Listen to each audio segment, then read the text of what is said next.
नाही. वय ऐकत नाही. अगं पण काय ऐकत नाही ग?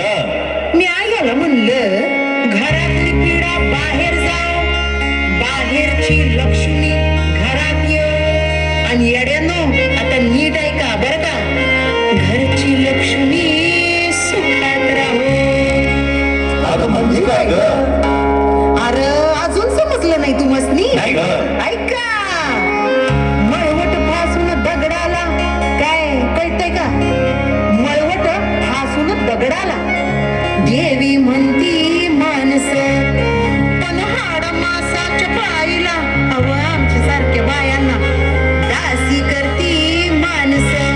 मग अशा माणसांना खडूच दे. अगं धरूच दे की.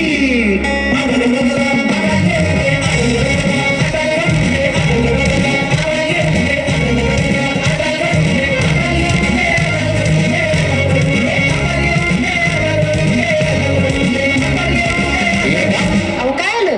अगं तुझं काम चूल आणि मूल, जा गप घरात बस की. असं मग तुमचं काम काय आहे? माझं काम बाहेर जाणार, मजा करणार, जीवाची मुंबई करणार. हे बघा सुरू झालं यांचं. काय सुरू झालं ग? कंपॅरिझन. कॉम्पॅरिझन कंपॅरिझन म्हणजे काय ग? बया तुला ना, मला ना तुला ना कळ ना स्वाड. हा? आता तुम्ही माझं ऐका. बोल की. आयान बाप्य खरं तर